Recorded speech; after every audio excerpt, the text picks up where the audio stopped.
Chegamos para mais uma aula e falaremos mais sobre outra função executiva que é muito importante, o controle inibitório. Ele possui a capacidade então de inibir tanto impulsos motores quanto cognitivos e emocionais. E eles permitem então que o indivíduo ele tenha aquele momento de pausa, de reflexão e de escolher as respostas mais adequadas para cada contexto que ele está vivendo. Então, é um dos componentes centrais então das funções executivas e da autorregulação. Ele é considerado por Berkeley o núcleo do funcionamento executivo. Então, para a gente entender a importância do controle inibitório quando falamos sobre as funções executivas.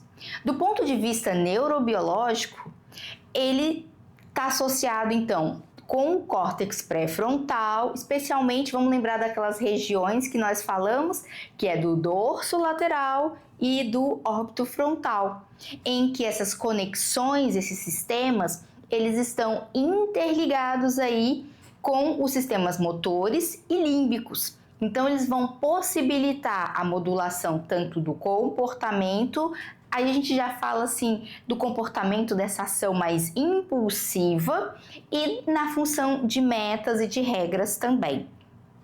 Então, como que eu tenho que pensar o controle inibitório?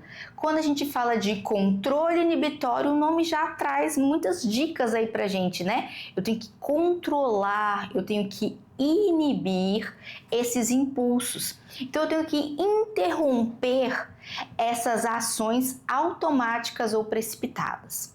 Tem hora que a gente fala assim, como é que eu estou fazendo tanta coisa que eu estou vivendo no automático? Isso é uma frase que, se estamos falando ou pensando nela, temos que repensar. Porque eu estou funcionando sem nem me programar, sem nem me planejar. Tô meio Zeca Pagodinho, deixa a vida me levar. E o problema da gente deixar a vida levar é que a vida leva para onde ela quer. E depois as respostas não são as melhores.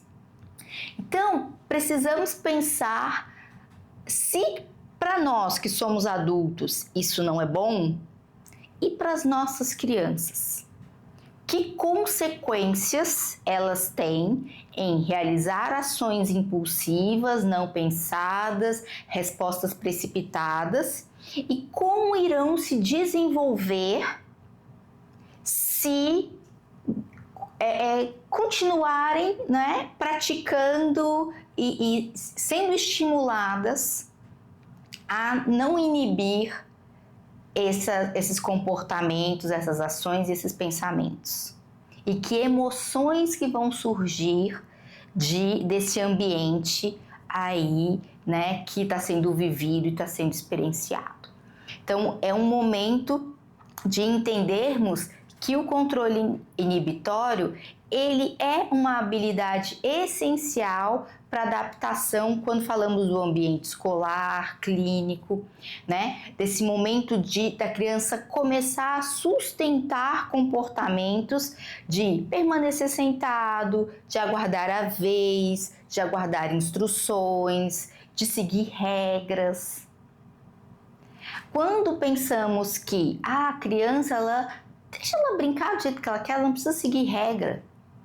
E você deixa durante a vida ela não seguir regra. Mas aí ela cresce. Quando ela é adolescente, se você não ensinou a seguir regra, ela não vai seguir regra.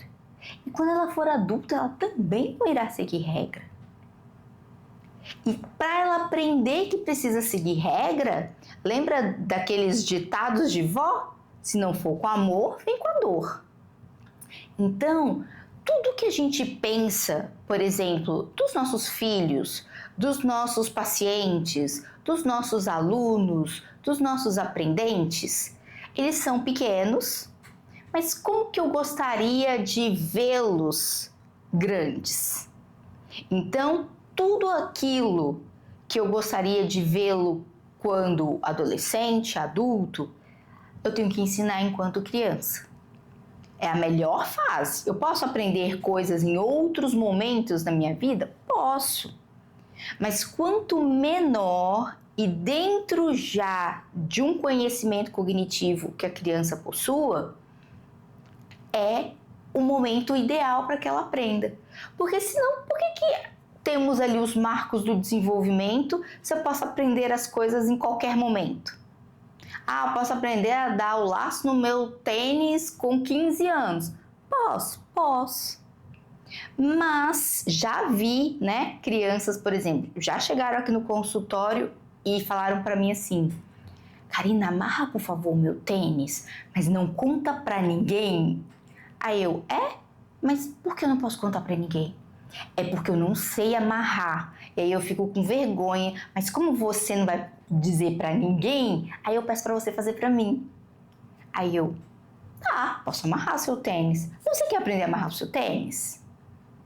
E tem crianças que dizem que sim, tem crianças às vezes que dizem que não. E isso vai muito de um contexto, claro que eu converso com as crianças mas você não acha que era importante você ter esse conhecimento, mesmo que você não use muito, né? Porque eles vêm com a história também de, eu uso tênis que tem velcro, eu uso tênis que eu só ponho o pé dentro, né? Como se amarrar o tênis, quando a gente fala que dá o laço no sapato, eu posso precisar de dar laço em outras coisas. Por exemplo, os meninos usam aquelas bermudas que tem que amarrar para ficar melhorzinho na cintura. Menina também usa, né? Tem umas sainhas, uns shorts também. Então, existem momentos, eu vou fechar um saquinho, aí vou colocar um lacinho ali. É claro que quando você não aprendeu no momento certo, qualquer coisa vai servir para você não precisar fazer aquilo.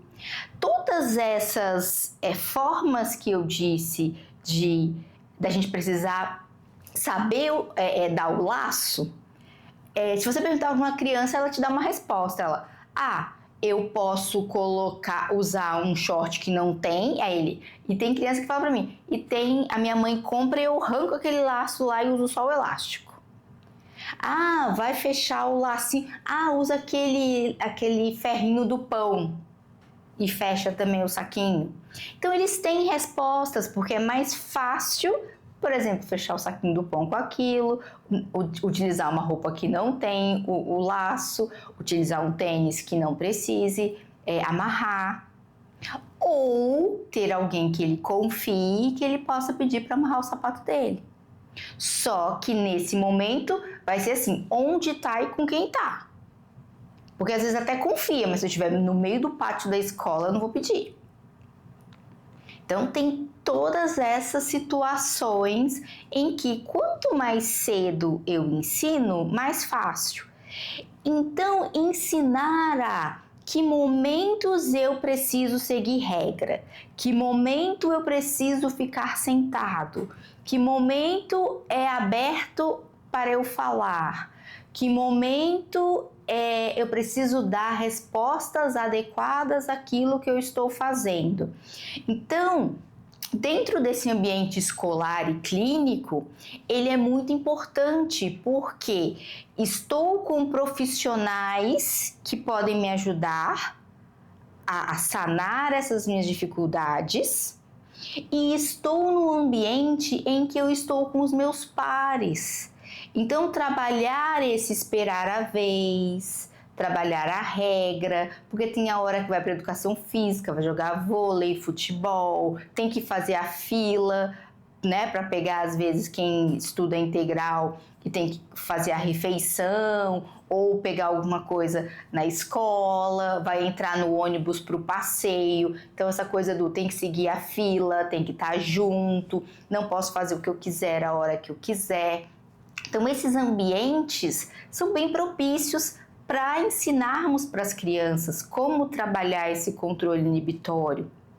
O Barkley, ele destaca que a dificuldade da inibição motora, ela compromete diretamente a autorregulação e especialmente crianças com TDAH, das quais a ação frequentemente precede a reflexão. Então, crianças que agem sem pensar têm uma dificuldade muito maior quando falamos aí desses impulsos motores. Esse impulso motor, além dele, o controle inibitório também vai poder, tem essa capacidade de inibir respostas automáticas. Então, sempre quando eu vou responder, eu já tenho ali a resposta na ponta da língua. Será que todas as vezes eu vou ter que responder daquela mesma forma? Ou eu posso responder de uma forma diferente? De uma forma que eu queira, né? Porque às vezes eu posso dizer sim para tudo, mas eu queria dizer um não aí no meio. Então, por que eu tô tendo essa dificuldade de ter uma conversa em que tem um contexto, né? Possa dizer o que eu acho, o que eu penso, com respostas ali adequadas e essas respostas automáticas, de prestarmos atenção como que elas vêm em relação à parte cognitiva e emocional. Porque se tem uma dificuldade grande, a tendência é que eles respondam impulsivamente, né? E aí não pensam em que estratégias vão utilizar, eles insistem em trabalhar com estratégias ineficazes e reagem de uma forma emocional que normalmente é desproporcional. Então, as funções executivas, elas são ali para trabalharmos respostas que são dominantes ou habituais, mas precisamos também substituí-las por comportamentos mais flexivos e mais adaptativos. Então, tudo isso, né? Não é que eu tenha aqui, cada dia tem uma resposta diferente, mas ela precisa ser adequada e ela também precisa ser flexível, porque quando eu falo que eu vou brincar com meu colega na escola, né? A gente decidiu que a gente vai brincar junto e eu quero uma brincadeira e o meu colega quer outra brincadeira. Então a gente vai ter que decidir, alguém vai ter que ceder. E quando a gente fala que alguém tem que ceder, não quer dizer que aquela criança tenha que ceder todas as vezes. O ideal é, hoje eu brinquei da sua brincadeira, amanhã a gente pode brincar da minha. Então você cede e é como se você ficasse devendo ali pro colega ter que depois brincar com ele, né? Então assim, no outro dia, poxa, ele foi legal comigo, então agora tá na minha vez de ceder e fazer ali a brincadeira que ele quer, porque eu já combinei isso com ele. Dentro da terapia baseada em Lego, quando a gente está trabalhando com os grupos, principalmente quando vamos escolher ali o tema, crianças com hiperfoco às vezes falam, vamos montar isso. Aí o outro, mas eu queria montar isso. E deixamos que eles decidam qual vai ser a montagem. Mas explicamos também que vocês não podem montar o que o fulano sugeriu, mas na próxima sessão vocês não podem montar o que o ciclano também sugeriu, porque aí tem a vontade de um e tem a vontade do outro e todo mundo fica satisfeito. Então eles montam, né? Os outros cedem e montam o que um decidiu. Quando chega na outra sessão, os próprios adolescentes e crianças lembram, semana passada nós montamos tal coisa, hoje vamos montar tal. Então, eles próprios precisam começar a trabalhar essa forma de comunicação, essa resolução de problemas, para que eles levem esse trabalho que é realizado ali nos clubes Lego para a vida deles, de poderem ceder, de poderem também depois, combinamos isso, como é que a gente vai fazer agora? E poderem se relacionar melhor socialmente com as outras pessoas. Então, temos que pensar que a inibição, ela é sim fundamental para o desenvolvimento da flexibilidade cognitiva e da tolerância à frustração. Pois ela vai permitir, então, que as crianças elas revisem essas estratégias diante ou de um erro, ou de terem que ceder, ou de como que o outro está agindo. Então, tudo isso é importante. Agora, é claro, né, quando a gente fala de controle inibitório, não podemos deixar de pensar no esperar, pausar e pensar, né? São palavras que precisam tá ali junto, né, desse repertório aí de controle inibitório, que é o esperar, o pausar e o pensar. Essa capacidade que as crianças, que vamos estimular das crianças em esperar, pausar e poder pensar, elas vão representar então essa integração do controle inibitório com o processamento temporal. Lembra lá que eu tenho um tempo para resolver aquela atividade, aquela tarefa, que eu preciso trabalhar minha autorregulação, que não vai ser sempre do jeito que eu quero, que ela vai envolver uma tolerância, uma ausência imediata aí de recompensas, nem sempre eu vou ter o que eu quero na hora que eu quero, pode até vir depois, mas às vezes eu tenho que esperar um pouco. E essa pausa ela vai exigir uma interrupção aí consciente da ação. Lembra quando falamos? Eu só tenho meia hora para montar. A gente não monta agora e depois monta completo, a gente vai montar, parar e depois damos sequência, porque você precisa fazer uma atividade daqui meia hora. A criança tem que ter essa consciência de eu vou montar por meia hora, mas quando der aquele momento em que eu tenho que fazer outra atividade, porque eu tenho um compromisso, eu só vou poder montar daqui mais 30 minutos. Ou dependendo do tempo que vai demorar aquela atividade que vai fazer.